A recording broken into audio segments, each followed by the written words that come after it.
নমস্কার বন্ধুরা, আজকে আমরা বানিয়েছি ঝরঝরে মিহিদানা সুজি। এটা দেখতে যেমন সুন্দর হয়েছে, খেতেও কিন্তু ভীষণ মজার হয়। এই যে দেখুন কতটা দানাদার হয়েছে। এখন গরম আছে বলে কিন্তু ঠান্ডা হওয়ার পরে আরও অনেকটাই ঝরঝরে হয়ে যাবে। আর এটা ঘরে থাকা সামান্য কিছু উপকরণ দিয়ে আপনারা খুব সহজে ঝটপট বানিয়ে পরিবেশন করতে পারবেন। তাহলে চলুন দেখে নিই আজকের রেসিপি। সবার প্রথমে নিয়েছি এখানে 1 বাটি সুজি, আর এদিকে গ্যাসে একটা কড়াই বসিয়েছি। কড়াইটা গরম করে এখন দিয়ে দিচ্ছি সুজিটাকে। সুজির পরিমাণটা আপনারা কম বেশি করে নিতে পারেন। আমি সুজিগুলোকে শুকনো খোলায় ভেজে নিচ্ছি, আপনারা চাইলে কিন্তু একটু ঘি দিয়েও ভেজে নিতে পারেন। আমি চেষ্টা করছি ঘিটা একটু কম ব্যবহার করার, সেজন্য এবার গ্যাসের ফ্লেমটা লো টু মিডিয়ামে রেখে আমি অনবরত নেড়েচেড়ে সুজিটাকে খুব সুন্দর করে ভেজে নেব। সুজিগুলোকে 7-8 মিনিট ভেজে নেওয়ার পর দেখুন কালারটাও কিন্তু অনেকটাই চেঞ্জ হয়ে গেছে, আর সুজিগুলো কতটা ঝরঝরে হয়েছে। মিহিদানা সুজিটা বানানোর জন্য কিন্তু সুজিটাকে খুব ভালো করে ভেজে নিতে হবে। সুজিগুলোকে একটা প্লেটে নামিয়ে নিচ্ছি। এসে আবারও কড়াইটা বসিয়ে দিয়েছি, আর এখানে নিয়েছি হাফ বাটি চিনি। আমি যে বাটি দিয়ে সুজি নিয়েছিলাম সেই বাটিরই হাফ বাটি চিনি নিয়েছি, মানে যতটুকু সুজি আছে তার অর্ধেক নিয়েছি চিনিটা। এখন কড়াইতে দিয়ে এটাকে ক্যারামেল করে নেব। আর এখন কিন্তু আমি একটুকু নাড়াচাড়া করব না, ক্যারামেল হওয়ার পরেই আমি নেড়ে দেব। চিনিগুলো কিন্তু গলতে শুরু হয়ে গেছে, আর গ্যাসের ফ্লেম একদম লোতে রেখেছি।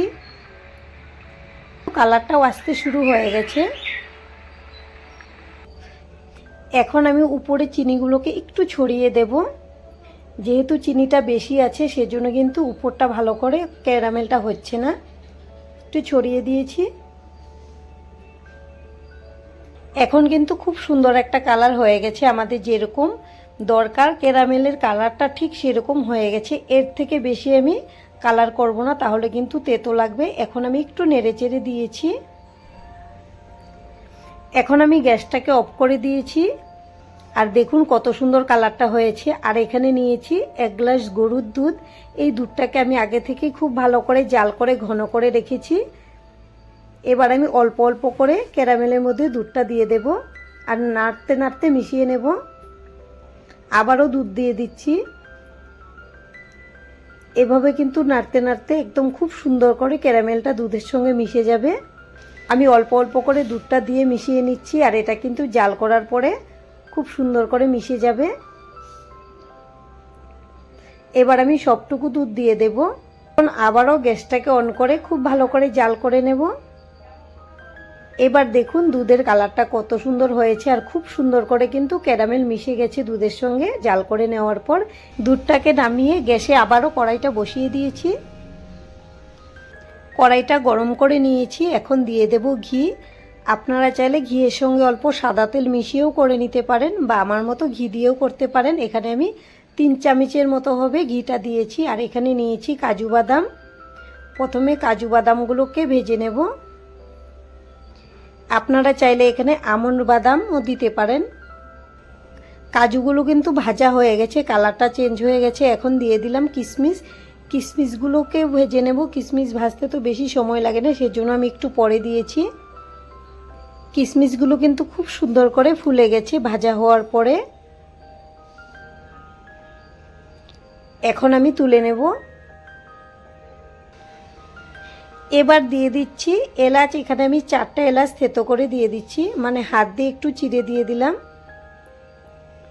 এলাচগুলোকে ঘিয়ের সঙ্গে নেড়েচেড়ে ভেজে নেব। এখানে এলাচগুলো দেওয়ার জন্য খুব সুন্দর একটা সেন্ট হবে। এলাচগুলো ভাজতে ভাজতে একটা মিষ্টি সেন্ট বের হয়েছে। এবার দিয়ে দিলাম ভেজে রাখা সুজিগুলো। এবার আমি ঘিয়ের সঙ্গে খুব ভালো করে নেড়েচেড়ে ভেজে নেব। তবে এখন কিন্তু আর খুব বেশি ভাজতে হবে না, 2 মিনিটের মতো ভেজে নিলেই হয়ে যাবে, যেহেতু আমরা প্রথমে খুব ভালো করে সুজি ভেজে রেখেছিলাম। এবার আমি খুব ভালো করে নেড়েচেড়ে মিশিয়ে নিচ্ছি, যেন এর মধ্যে কোনো দলা বা গুটি না থাকে। খুব ভালো করে নেড়েচেড়ে মিশিয়ে নিচ্ছি, একদম ঝরঝরে করে নেব। ঘিয়ের সঙ্গে খুব ভালো করে সুজিগুলোকে ভেজে নিয়েছি। এবার দিয়ে দেব ক্যারামেল করে রাখা দুধ। দুধটা আমি প্রথমে অর্ধেক দিয়েছি, একটু নেড়েচেড়ে মিশিয়ে এরপর আমি বাদবাকি দুধটা দেব, মানে অল্প অল্প করে দুধটা দিয়েছি। এবার সবটুকু দুধ দিয়ে দিচ্ছি।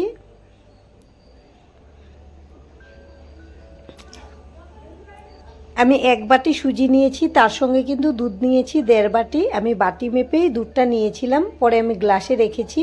এবার খুব ভালো করে নেড়ে মিশিয়ে নেব দুধের সঙ্গে। আর আমাদের আজকের এই রেসিপিটা দেখে যদি আপনাদের ভালো লাগে একটা লাইক অবশ্যই দিয়ে দেবেন। আপনাদের একটা লাইক আমাদেরকে অনেক উৎসাহ দেয় নতুন নতুন ভিডিও বানাতে। আর আমাদের চ্যানেলটিকে সাবস্ক্রাইব করে নেওয়ার জন্য অনুরোধ রইল। দেখুন নাড়তে নাড়তে অনেকটাই কিন্তু শুকনো হয়ে গেছে, মানে দুধটা টেনে নিয়েছে। এর থেকে বেশি যদি দুধ বা জল দেন তাহলে কিন্তু নরম হয়ে যাবে, ঝরঝরে হবে না। এবার আমি ঢেকে দেব 5 মিনিটের জন্য। আর গ্যাসের ফ্লেমটা একদম লোতে রেখেছি। 5 মিনিট পর ঢাকনাটা খুলে নেব। যতটুকুই সুজির মধ্যে ভেজে ভাবটা ছিল একদম শুকনো হয়ে গেছে, টেনে নিয়েছে। আর সুজিটা কিন্তু এখন একদম ঝরঝরে হয়ে যাবে। আর সুজি খুব ভালো করে সেদ্ধও হয়ে গেছে, আমি চেক করে নিয়েছি। দানা দানা থাকবে কিন্তু ভেতরটা কিন্তু শক্ত হবে না, একদম সফট থাকবে। এবার আমি নিয়েছি একটা কাঠের হাতা, খুব ভালো করে নেড়ে মিশিয়ে নেব। এটাকে ঝরঝরে করে নেব। আর দেখুন কতটা সফট হয়েছে, আপনারা দেখে হয়তো বুঝতেই পারছেন। এভাবে আপনারা যে কোনো পুজোতে ভোগ হিসেবেও দিতে পারেন বা বাচ্চাদেরকে স্কুলের টিফিনে, অফিসের টিফিনেও দিতে পারেন। খেতে কিন্তু ভীষণ মজার হয় এই মিহিদানা সুজিটা। এটা ঠান্ডা হওয়ার পরে কিন্তু পুরোপুরি ঝরঝরে হয়ে যাবে। এবার দিয়ে দেব ভেজে রাখা কাজু কিশমিশগুলো। এখন ভালো করে নেড়েচেড়ে মিশিয়ে নিলেই কিন্তু আমাদের মিহিদানা সুজি একদম রেডি। এভাবে আপনারা বাড়িতে বানিয়ে খাবেন, আশা করছি আপনাদের ভীষণ ভালো লাগবে। আর আজকের ভিডিও এখানেই শেষ করব। সবাই ভালো থাকবেন, সুস্থ থাকবেন, ধন্যবাদ।